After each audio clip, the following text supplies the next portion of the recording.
everyone. I'm really happy to see you here. And today we have the meetup with Nobel winners of the third programming contest of InterSystems Aris, which we had against native API InterSystems Aris. I want to before we start everything, so I want to share my impressions and of this contest. This was the most nervous, I think, contest for us, for the team, because yeah. So first we waited for a long time where were participants, and then we got them just in the last day, all of them, and then there was a battle in the whole week. And actually, I'm excited that we have winners, we have happy participants, and very useful applications. Thank you, guys. Thank you very much. This was amazing, and I want you guys to that you with the next contest you will just rock again. And okay, so the agenda today is winners. It's your introductions. So your stories, so where you're from, and then you first where you're from, who you are, where you're from, some bio, and then you will have like your 5 minutes of playing, and you will be able to show live how your application works, why we will understand now why you have won, and also, and then we will just discuss everything. And also we have authorities here. So I mean, Bob, it was the reference to you. So we have Robert Kuzevsky here. He's a product manager of InterSystems of developer experience, and he actually you are able all the participants together. You are able to speak directly to Robert, and actually Robert will ask a question. So I mean, something about that. And also we want your feedback how we can make contest better. And what do you think about global warming or coronavirus or whatever? So, okay, let's start, and we will start with Nikita. Nikita, could you please introduce yourself? Hello, my name is Nikita. I'm a web developer from Russia. So, and I created a small application for Iris. It's called Jupyter Kernel. So Jupyter is a application that creates notebooks, so you can execute small pieces of code in different languages. So the default language is Python, but you can create your own kernels for your language. So I saw that ObjectScript kernel was missing, so I created a sample wrapper kernel for Jupyter myself. So if you want, I'll show you some examples of how it works. Nikita, sorry, actually we wanted to first introduce everyone. Okay, sorry. So yeah, you need to win several times to get used to our rules of this meetup. Okay, sorry. Okay. Oh, yeah. So anyway, okay, thank you, Nikita. And next, Robert, this is your introduction. Actually, everybody knows you, but please introduce yourself. Please unmute yourself. Okay. Okay, thank you. So, well, I'm Robert Cemper from Austria, and well, I have a quite long story. I make it short. It's now I'm writing program. I'm doing programming and mostly close to system cores since about 50 years. So I've seen a lot of trends coming up and going down, and every time I go to the internet, I say, hey, it was don't complain. It was you that brought it to the nerve. Originally, I studied communication technology, network technology, and this was at that time the only way to get close to computers. Well, I skip all the things that happened in between. One significant point was joining digital equipment just when DSM 11 was released, short before it was released. So I knew the old mumps for me, and had a kickoff training with Terry Reagan, and he had just founded InterSystems, and we were sitting there in a small hut outside in the woods and drinking Austrian beer. Since I succeeded to drink Austrian beer, well, we bought it over there. But yeah, and people recognized it was slightly stronger than their normal molds or whatever they had, and we had a lot of fun then. Yeah, make it short. So, and a little bit later, 2 years later, I joined a customer of mine, and we decided, at that time was DSM 11 on the PDP 11, and they decided to have the same thing on the VEX. And I had the incredible opportunity to have a computer and write an operating system from scratch. I would say to a software developer, it's like if someone says, okay, we're going to the Mount Everest, will you come with us? It was that you cannot say no. You just do it. You just do it. Well, nowadays, Mount Everest isn't that. Probably today we would say, we want to go with us to Mars or the moon. So in that sense. And I was there and I was happy, and I was really burning out on that. So I had to decide, okay, either my family or development, and I returned to tech until it was bought by Compaq. Met a lot of people from Tandem, and really fell in love with this concept that I later found in VMware. And when I stopped at then Compaq, I joined InterSystems, working there for the last 12 years before I was retired. And well, retirement was rather short, since a year later I took over a consulting job at a former customer, where I was working till end of last April, to see how the world is on the other side. The other side, not on the developer side, but on the customer side, and what problems they struggle with. And it was a big learning. Maintaining a code that is, let's say, 10 years old or more, this is more mumsy than really object or it was a big thing. So I took. Now I'm the funny thing was, I was the oldest there, but I was the front dog to take them into new technology, which was a little bit strange to me. And well, I had a lot of fun. Okay, let's stop it at that point. And with the contest, I found a new subject to deal with that I had to put aside for quite a while, and this is Docker. And well, I think it is a great thing, and it will take quite a while for our customers to adopt it. We see this Iris is taking time, and Docker will take much longer. But it's there, and they have to understand it. Okay, I'll pass it over to the next. It was already quite long. Yeah, thank you, Robert. Yeah, actually, this is really unique, I think, experience that you are a person who celebrated Terry Reagan with his when he founded the company. So, I mean, it's pretty unique experience. So maybe 40 years ago or something like that. Okay, thank you. Thank you, Robert. And the next word goes to Renato Banzai. So, Renato, please introduce yourself to us, to InterSystems community. Please do.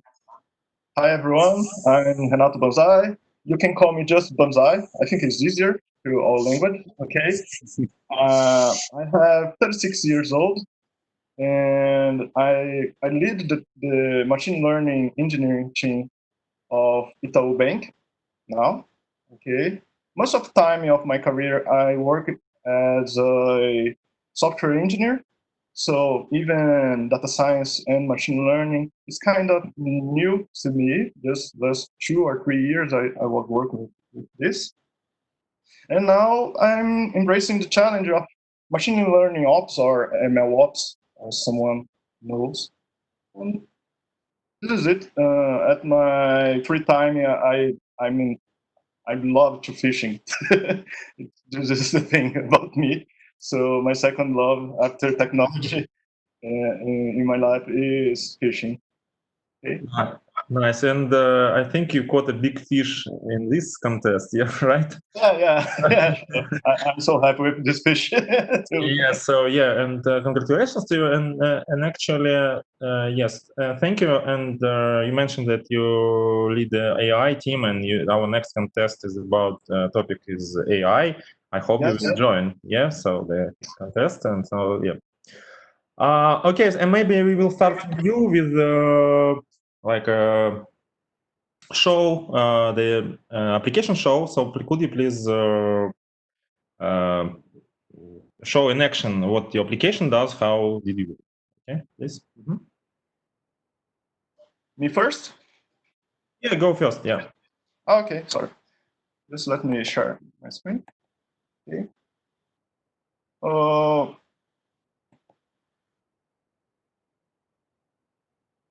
Is everyone seeing here? I prepare on the Azure and local too. Okay, so I have a backup here. And well, for the contest, I start with this one. This one is a. Are you listening to me? Sorry. Yes, we see the screen and we hear you. Please go ahead. I started with this one. Is just a graph here, okay?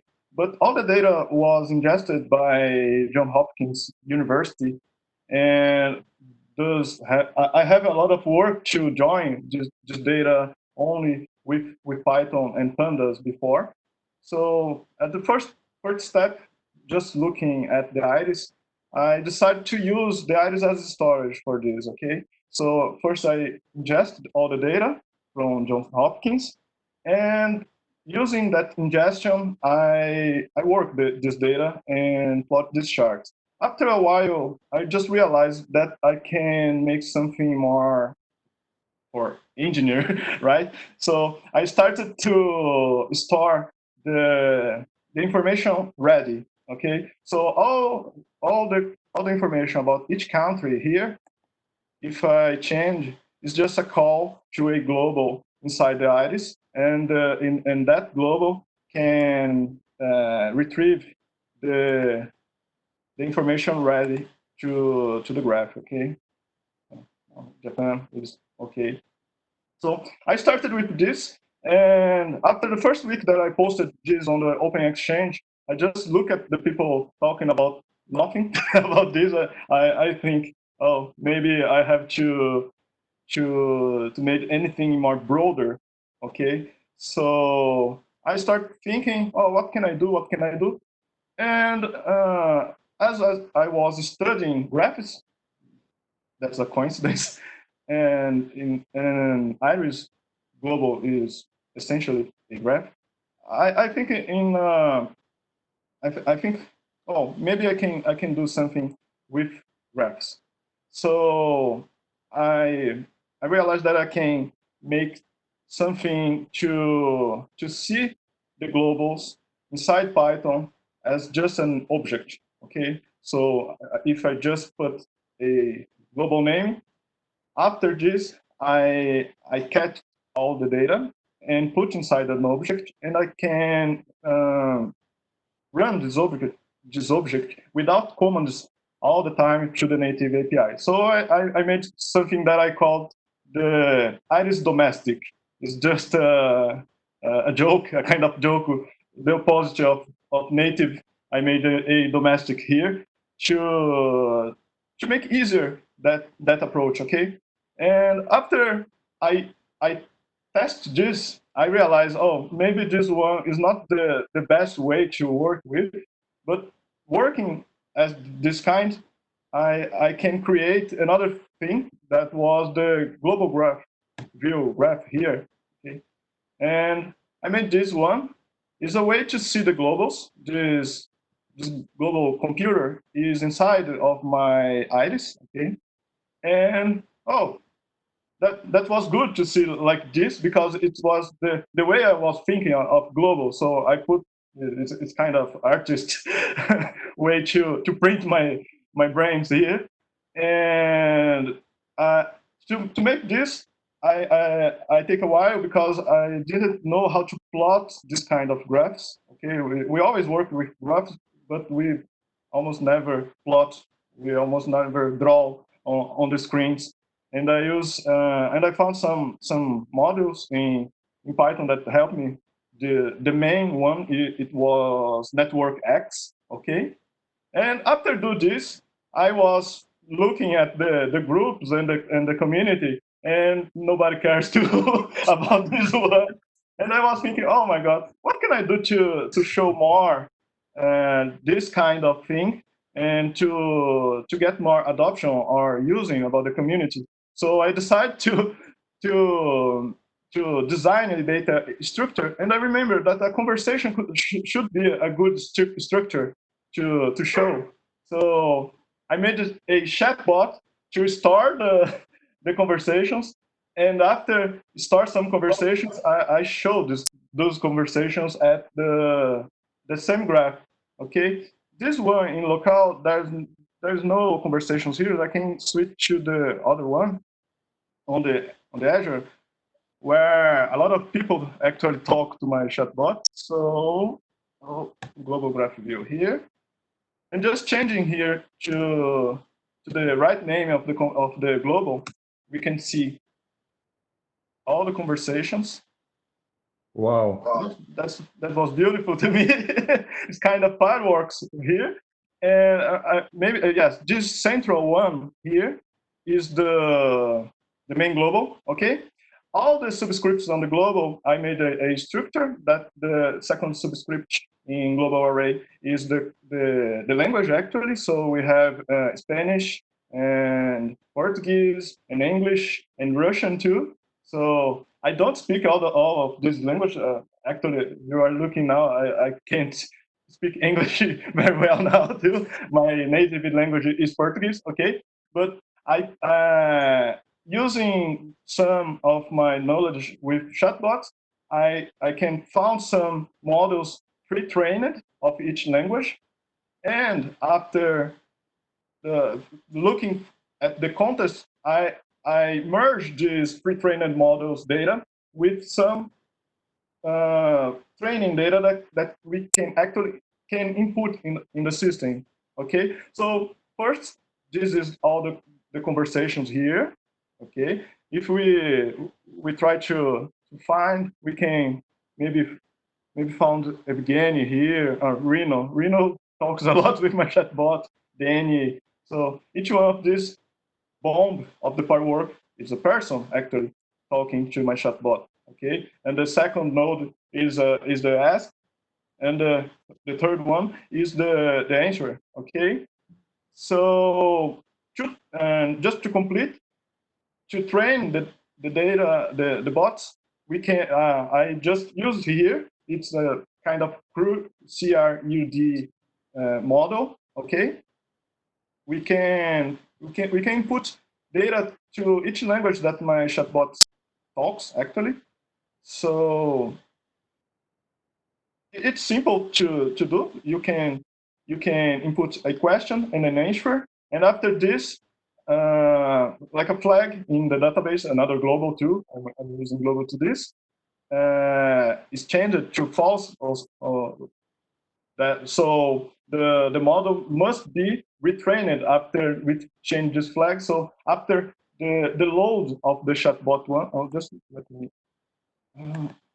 this one. When I load this page, if the flag is changed, actually my model perform a retrain with those data. Okay. So just a demonstration here. Oops.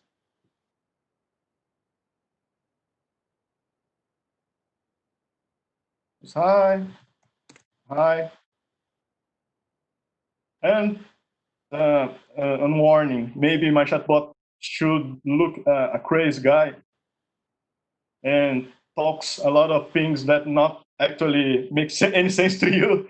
But this is why he is small trained, okay? He has just a little bit of training data, and actually, he always try to answer you. So if a answer matches 1% of trust to respond, it will try if this one is the most confident response that he can do. Okay, this is why sometimes, or every time, maybe the chatbot looks like a crazy. So as much as we talk to this, as much as we input data to hit train, he can talk better to you. He won't look like a crazy guy just saying anything to you. Okay, I think it's this my application. Yes, so Banzai, this is really amazing. So actually, I think you have won the hearts and minds of experts and community because of this great contribution into your application with so much functionality. And so congratulations with the win, and I really appreciate your participation. And actually, colleagues, guys who are on the call, if you have any questions, please go ahead. And Renato, I have a question while people. Wait, I have a question. So you say that if the conversation which people do with your chatbot, these conversations, they train the model, right?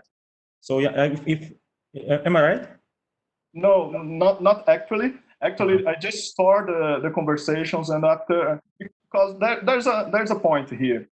The chatbot itself can't actually know if what the right answer for each question. So if you just put a question to the chatbot and he answer you anything wrong, you didn't, after this, you didn't talk, oh, my dear chatbot, you are wrong. The right answer is this, okay? If all the people talking to this chatbot make something like this, I can auto-train this model, okay? But without this, I need to be an approach like the we call supervised learning, okay? So I must see the questions first. For each question, what should the chatbot answer for each question of this? And after this, I put all this data inside that form that I show, or anything, any other way, and put the chatbot to train. Okay, I am storing all the question.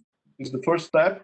The second step is looking for the questions and look for the accuracy of the chatbot. If he is okay, he is talking good. Oh no, he is not okay. He's not talking good to the people. He is actually rude sometimes. So we have to retrain this guy. Okay. Got you. Yeah, so I hope you will use Iris as a tool to improve to develop AI solutions on the next contest. Okay, thank you, Renato. Thank you very much. And the next show is for Robert. Robert, could you please start? Yes. Okay. I hope you hear me all. We do. Yeah. Okay. I share my desktop. Well, don't be worried about Moses. Yeah, the joke is old. Yeah. What I did here, I tried to do a small description what I had in mind. The idea of microservices is based mainly on the existence of Docker. And I wanted to take the chance to say, okay, I want to have two Docker instances talk to each other as if they were separated servers. Well, separated today is in the cloud, and therefore Moses in the background gets his messages from the cloud. So therefore, what is separated? Means separated instance.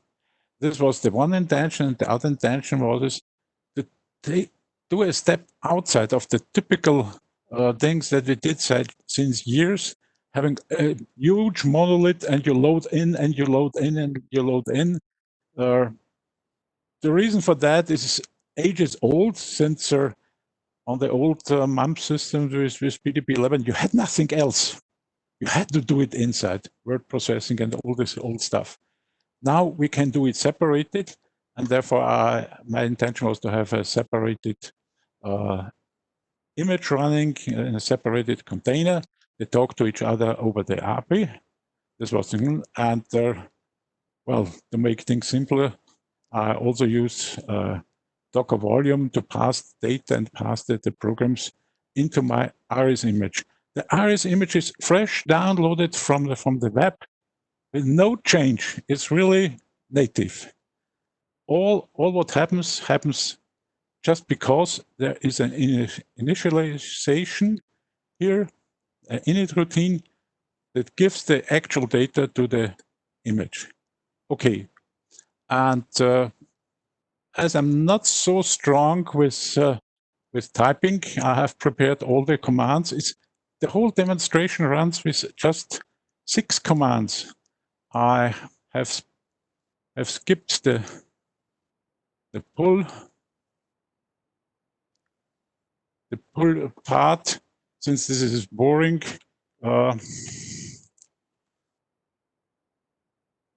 Oops, I'm somewhere wrong, so now, okay.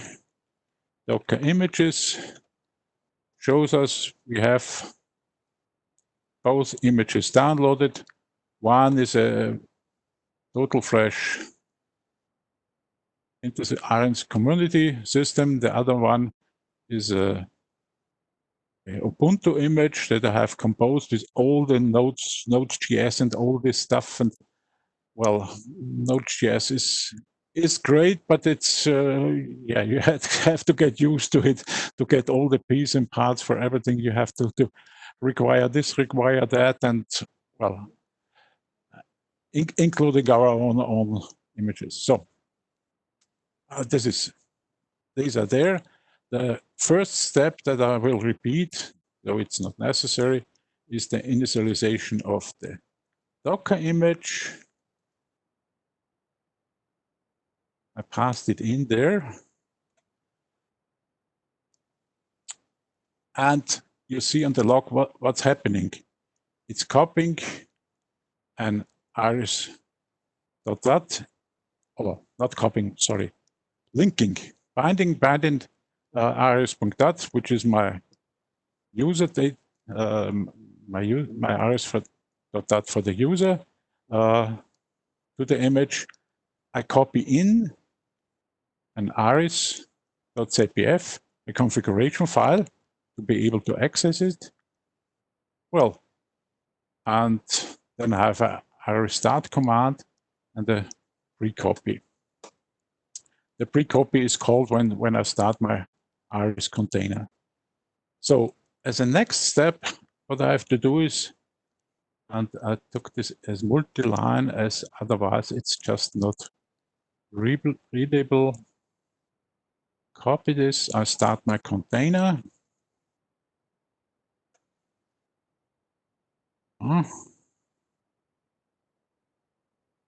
Docker PS. Yeah. Okay, you see why I have this. I have this help. Okay, you see the image is there, it is running, and it's waiting for calls. So in the other container requires still a start, and this is the simplified version that I have, that is really Docker bound and builds on the requirement that the Iris container is started first. So it becomes the IP address 0.2. 0.1 is the Docker himself. So I know exactly where to connect to. had a different version where you get your local IP address. This works excellent on Linux. On Windows, on Windows desktop, it's quite a pain to find out your own IP address. Okay, so I took this variant. Let's copy it, and I start this in a different window, mainly because it also runs a log file. A log file that shows what's going on. So, oh, come on.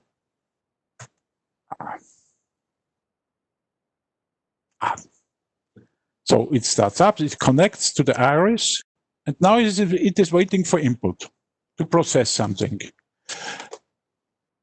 So I make it a little bit smaller so we can see both in parallel. Oops. So, and now I start the application that is providing the data. And this is just a Docker exe into my iris container. Come on. So, and what I prepared there is a list of echo servers. Since WebSocket application is not really there yet, of course, but echo servers is always something that is available almost everywhere. And I found out this one is the best. So I accept it. So, and I put in some text. Probably not a good idea. So, hello.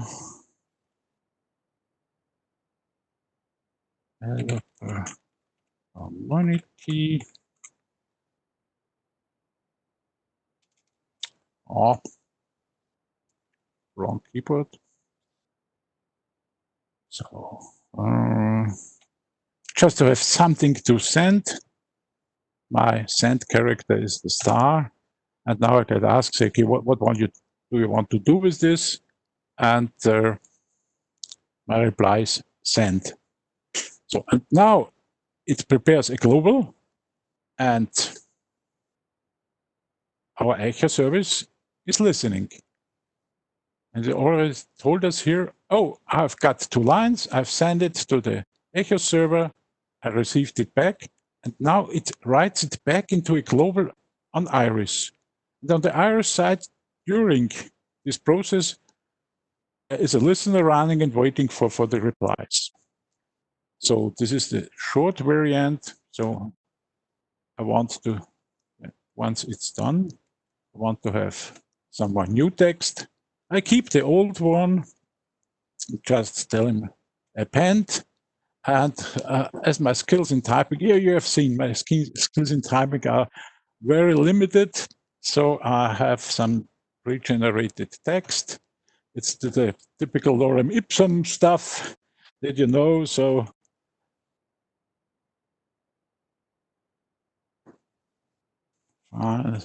just to have something.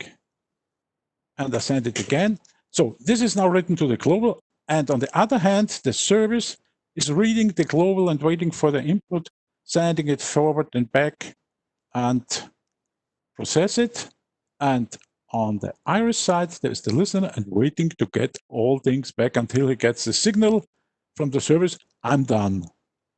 So you saw the last line. He's waiting for the termination signal, which happened now. And so you have the option to choose a different echo server or whatever you like. It's not really that important. The more important piece is you have a central switch to terminate the whole stuff, and both go away. In this case of the service, it terminates and closes also the Docker image here on the iris side, of course. You still have our process running, and all I have to do is to say Docker stop iris 1. Oops. always those uppercases. So, and now it's gone. So this is close. This is the whole thing. As I mentioned before, my key intention was to show there are two pieces working against each other. Since if you're inside, my feeling was, if this is all inside a Docker image, it's no different to any machine, which is to some extent an excellent point. But that's not the real idea where we go if we look to the cloud. The cloud says, hey, two small pieces separated. Well, and I think you can probably do this as well for other stuff. Yeah, nice, Robert. Yeah, thank you for the show. Thank you for the presentation. This is quite clear. So as far as I understood, the main idea is, okay, decompose your monolith, right? So yeah, the example of using Docker to actually separate this for microservices. Yeah, pretty nice. And by the way, I'm so surprised and actually admired that all the participants use Docker, which I like very much too. So thank you guys. It's really great. And so, colleagues, do we have any questions to Robert Center? Maybe Bob, maybe you have. No questions. So if you have any questions, please share it in the chat. Yeah, sorry. I would have a question to Robert. Does InterSystems plan to go closer to this microservice idea? I saw a few things like ICM and what was also AMI. I can't remember all the abbreviations. Yeah, all the TLAs. Yeah, all the TLAs. Yeah, since actually Iris is basically still this big monolith, and I feel it's not necessary to keep it that way. Well, the database, of course, that's I think, but a lot of stuff has assembled there, and it becomes huge and large. And I think this is probably something that is not so attractive anymore in this cloud. Where say, hey, you have a service there, I have a service there. I bring my own programs to run on your instance. Ideas like this.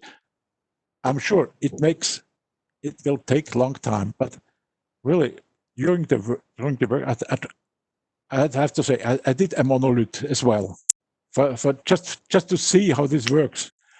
Yeah, and it was gigantic. It had something like 4 gig size, and it was not super.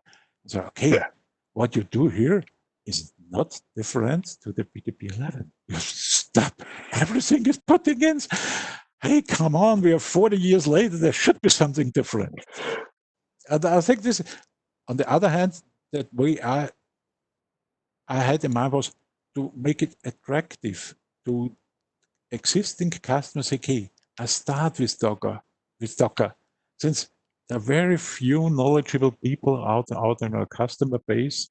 A few are excited, those that have understood it, but this is just the cream of the, it's just the foam on the cream of the coffee. Yeah. And we have to get it out.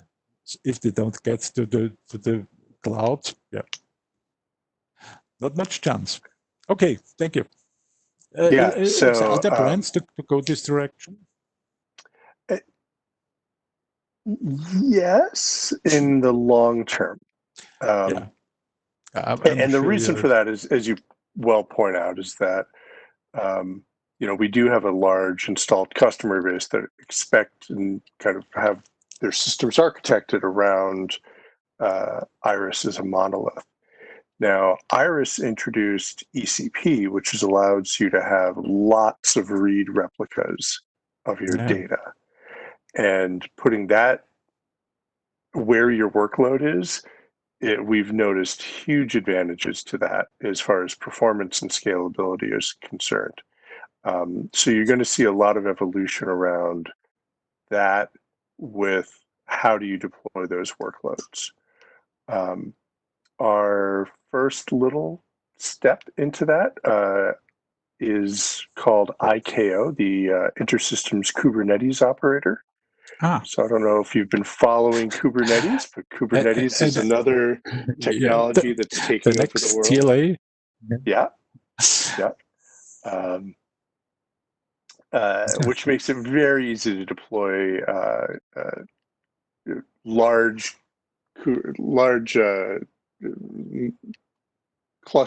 Iris clusters in a Kubernetes environment. Yeah, we're going that way. It'll take a long time to get from here to the promised land. So I have to hope to see it eventually. Yes. Yeah, maybe we will have a Kubernetes contest someday. So, yes. Thank you, Robert, very much. And thank you. yeah, and actually, our next presenter is Nikita Mullin. So, Nikita, please make your show. Again, let me share my screen. Yeah. So, as I was telling you, I created a Jupyter kernel. So, let's create this. So we can create a new notebook. So we can see Python. It's a default kernel and ObjectScript. So let's start with a classic. Hello world. So this is a ObjectScript command. You can run this cell. Okay, so this is the result of execution. And let's try this.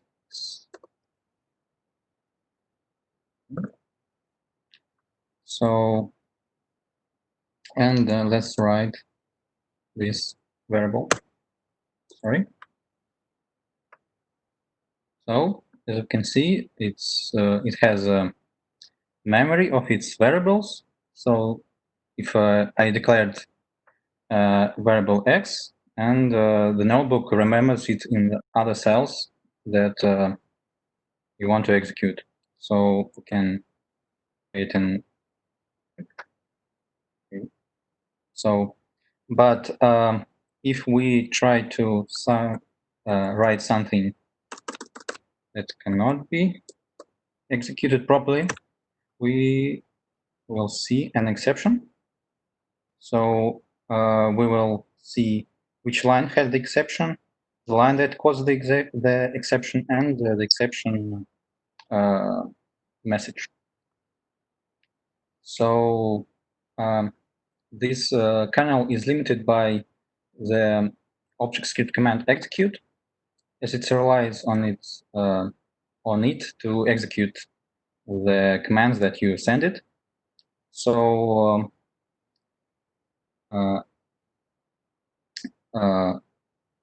there has to be a code executor class on the Iris itself, and it's in the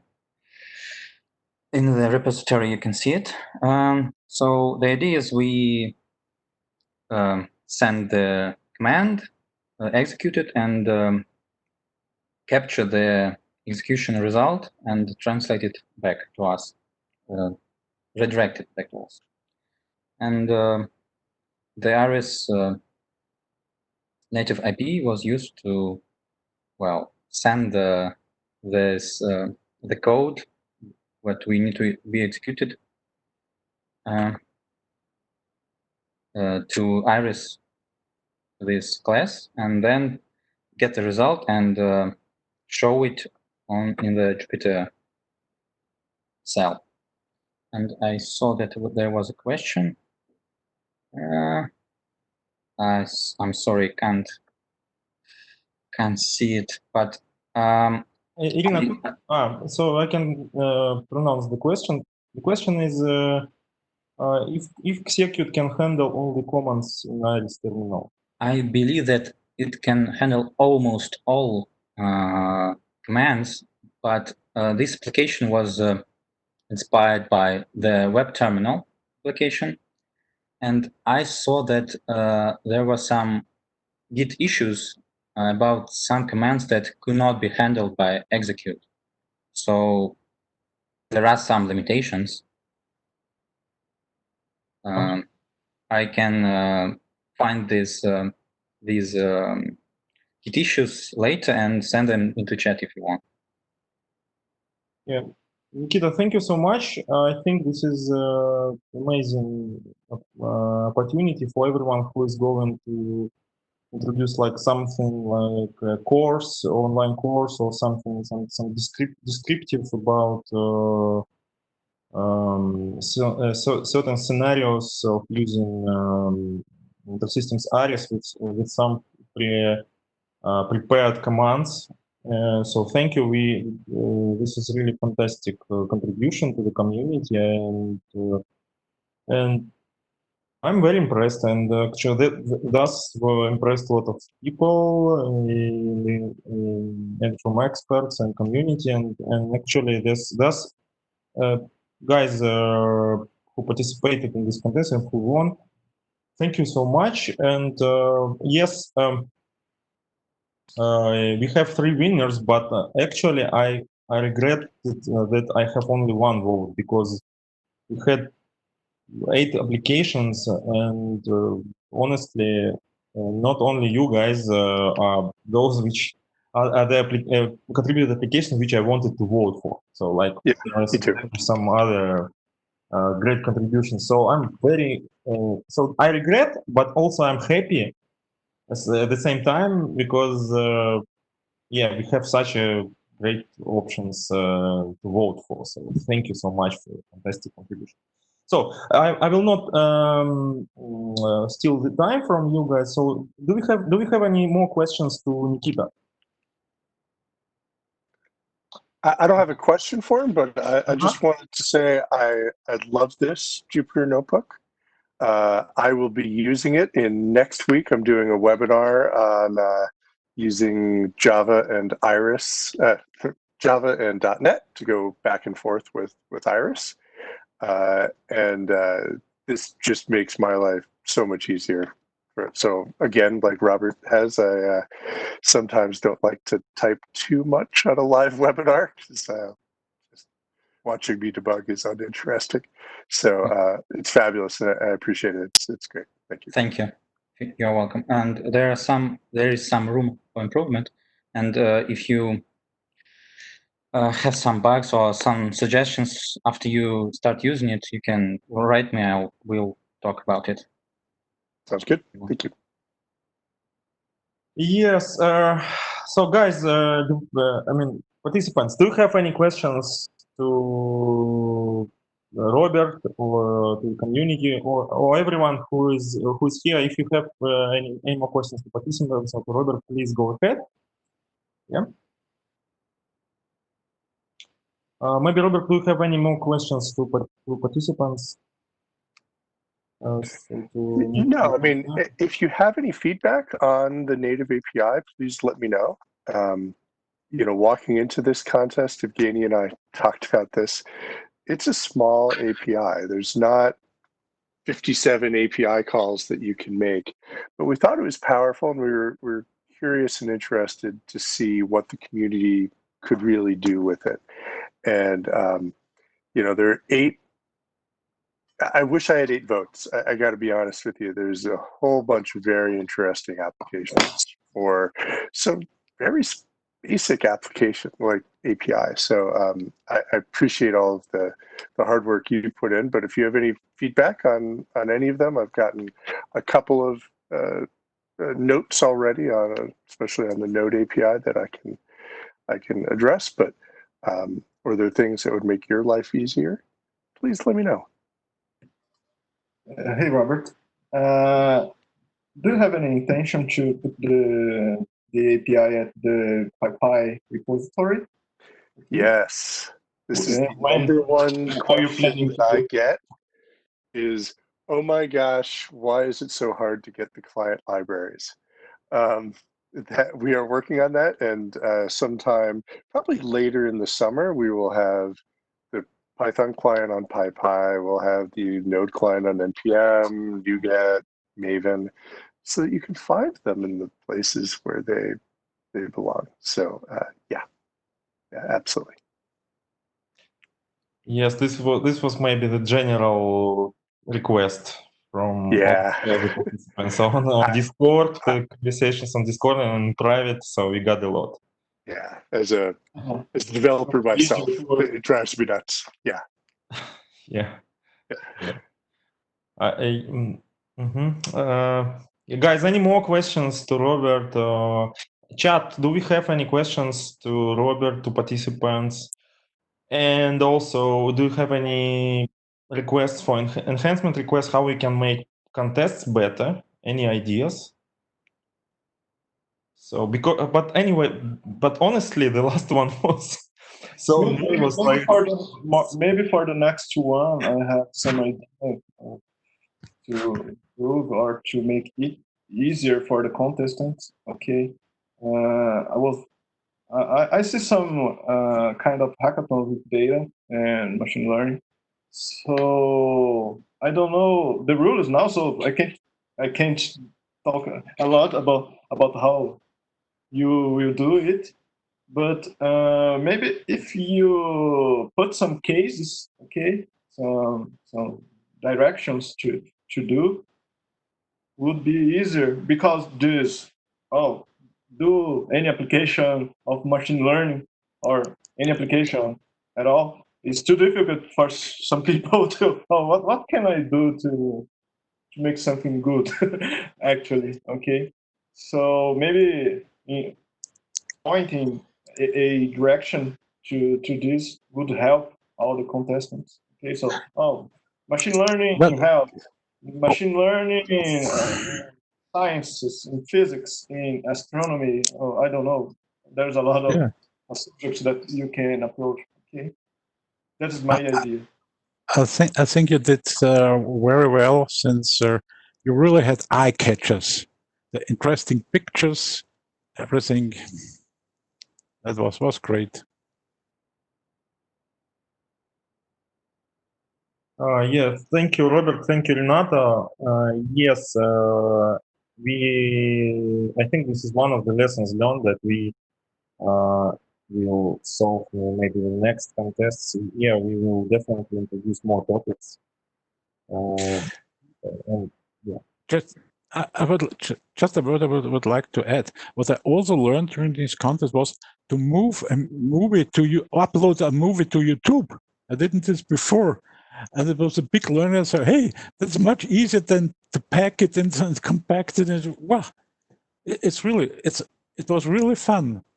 A problem won't do it anymore, but it could be a hint to the participants. Hey, if you have a movie, there is YouTube, and YouTube is as we were talking about the container. Hey, there's Docker Hub, and do it. Put it there.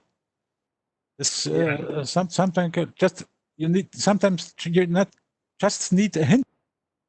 Yeah, actually, congratulations to you, Robert.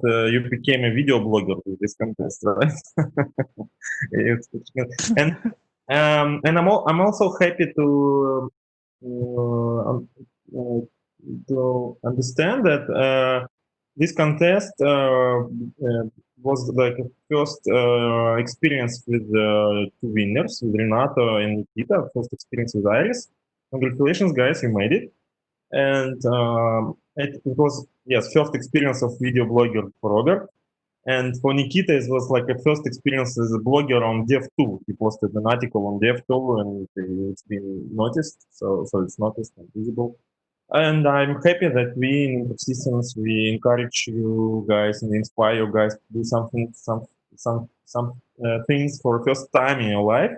So, and you hopefully get a good experience with this. And yeah, so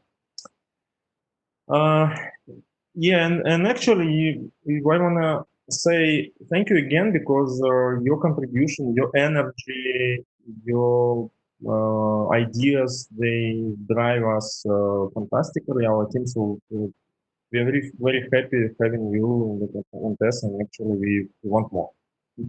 So we want you repeat the same level of energy with the next contest, and yeah, this is something which says us yes, we're doing the right thing and maybe in the right direction, so that we can scale it, improve it, so and repeat it and continue. So we can continue. Thank you.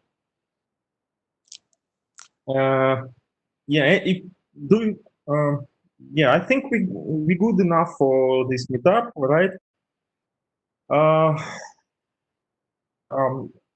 I just want to say thank you, guys.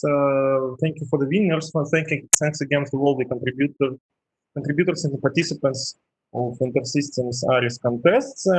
So see you on developers community. Be healthy, be well, and see you also on Discord. And have a great weekend. Right? Thanks, Evgeny. Thank you. Bye. Bye, everyone. Thank you all. Contestants. Thanks, everyone. All the organizers. Bye bye. Bye-bye. Bye bye. Bye.